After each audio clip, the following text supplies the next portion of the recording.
Menu card. இந்த வீடியோவில் ஹோட்டலில் செய்கிற மாதிரி நல்ல டேஸ்டான மட்டர் பன்னீர் மசாலா எப்படி ரொம்ப ஈஸியாக செய்கிறதுன்னு பார்க்கலாம்.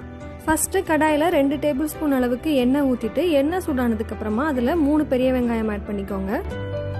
இந்த வெங்காயம் 2 நிமிஷத்துக்கு லோ ஃப்ளேமில் வச்சு வதக்கிக்கோங்க. ப்ரௌன் ஆகணும்னு அவசியம் இல்லை. லைட்டாக இந்த மாதிரி டிரான்ஸ்பரண்ட் கலர் ஆனதுக்கப்புறம் அது கூட 5 பல் பூண்டு, கொஞ்சமாக இஞ்சி, ஒரு பச்சை மிளகா, 2 தக்காளி பழம் ஆட் பண்ணிக்கோங்க. இந்த கிரேவிக்கு புளிப்பு அதிகமாக இருக்கக்கூடாது, அதனால வெங்காயத்தை விட தக்காளியோட அளவு கம்மியாக இருக்கணும். அப்புறம் இந்த தக்காளி வேகிறதுக்கு கொஞ்சமாக உப்பு ஆட் பண்ணிவிட்டு இது எல்லாத்தையும் ஒரு வாட்டி நல்லா மிக்ஸ் பண்ணிக்கோங்க.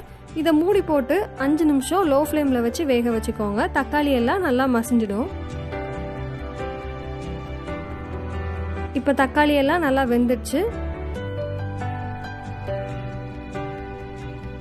இது நல்லா ஆறட்டும். ஆறுனதுக்கு அப்புறமா அரைச்சிக்கலாம். அரைக்கும் போது தேவைப்பட்டா கொஞ்சமாக தண்ணி ஊற்றிக்கோங்க. நிறையா ஊற்ற வேண்டாம், ஏன்னா ஏற்கனவே தக்காளிலையும் தண்ணி இருக்கும். அதனால கொஞ்சமாக வேணால் தண்ணி தேவைப்படும். இந்த மாதிரி நல்லா மைய அரைச்சிக்கோங்க. இந்த கிரேவிக்கு தேவையான வெங்காயம் தக்காளி பேஸ்ட் இப்போ ரெடியாக இருக்குது.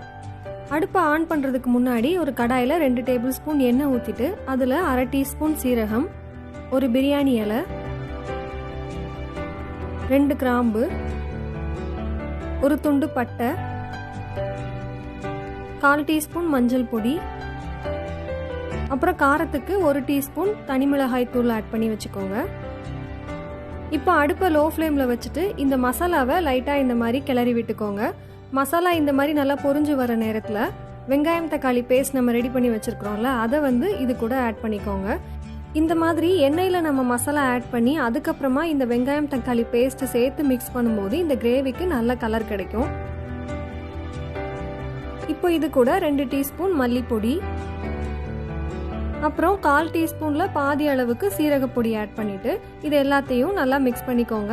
இந்த மசாலா நல்லா வதங்கணும். லோ ஃப்ளேமில் வச்சு ஒரு 10 நிமிஷத்துக்கு இதை நல்லா வதக்கிக்கோங்க.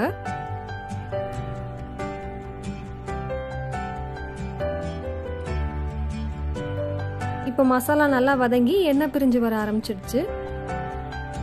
இது கூட பச்சை பட்டாணி, அதுக்கப்புறம் 1 டீஸ்பூன் கரம் மசாலா. இந்த கிரேவிக்கு தேவையான அளவுக்கு 1/4 கப் நான் தண்ணி ஊற்றுறேன். உங்களுக்கு இன்னும் கொஞ்சம் கிரேவி வேணும்னா எக்ஸ்ட்ரா தண்ணி ஊற்றிட்டு இது எல்லாத்தையும் நல்லா மிக்ஸ் பண்ணி விட்டுக்கோங்க. இப்போ இந்த பச்சை பட்டாணி நல்லா வேகணும், அதனால ஒரு 5 நிமிஷம் இதை மூடி போட்டு லோ ஃப்ளேமில் வச்சு வேக வச்சுக்கோங்க. இப்போ பட்டாணி எல்லாம் நல்லா வெந்துடுச்சு. இது கூட 150 கிராம் அளவுக்கு பன்னீர் ஆட் பண்ணுறேன்.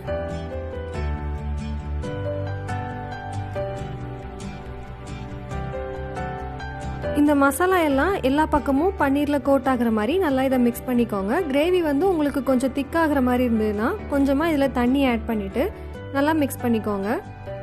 உங்களுக்கு கிரேவி இன்னும் கொஞ்சம் நிறையா வேணும்னா எக்ஸ்ட்ரா தண்ணி ஊற்றிக்கோங்க. இது கூட கொஞ்சமாக கொத்தமல்லி இலை தூவிட்டு இது ஒரு மூடி போட்டு 5 நிமிஷம் லோ ஃப்ளேமில் வேக வச்சுக்கோங்க. இப்போ நல்லா வெந்துடுச்சு. பன்னீர் எல்லாம் நல்லா சாஃப்ட் ஆகிடுச்சு. இப்போ அடுப்பை ஆஃப் பண்ணிவிட்டு இது கூட கொஞ்சமாக கஸ்தூரி மேத்தி ஆட் பண்ணிக்கோங்க. அவ்வளோதான். இதை மிக்ஸ் பண்ணிவிட்டு சர்வ் பண்ணலாம். மிக்ஸ் பண்ணும்போது கொஞ்சம் பார்த்து பொறுமையாக மிக்ஸ் பண்ணிக்கோங்க, ஏன்னா பன்னீர் ரொம்ப சாஃப்டாக இருக்கும். இது சப்பாத்தி, நான் இல்லைனா ஃப்ரைட் ரைஸ், புலாவ் இது எல்லாத்துக்குமே ரொம்ப நல்லாயிருக்கும். நீங்களும் இந்த ரெசிபியை மறக்காமல் ட்ரை பண்ணி பார்த்துட்டு உங்களுக்கு பிடிச்சிருக்கா இல்லையான்னு கமெண்ட் செக்ஷனில் சொல்லுங்கள். இந்த வீடியோ உங்களுக்கு பிடிச்சிருந்தா லைக் பண்ணுங்கள், ஷேர் பண்ணுங்கள். இன்னும் நிறையா ரெசிபிஸ் பார்க்க நிவிஸ் மெனு கார்ட் சேனலை சப்ஸ்கிரைப் பண்ணிக்கோங்க. பக்கத்தில் இருக்க பெல் ஐக்கானையும் கிளிக் பண்ணிக்கோங்க. தேங்க்யூ.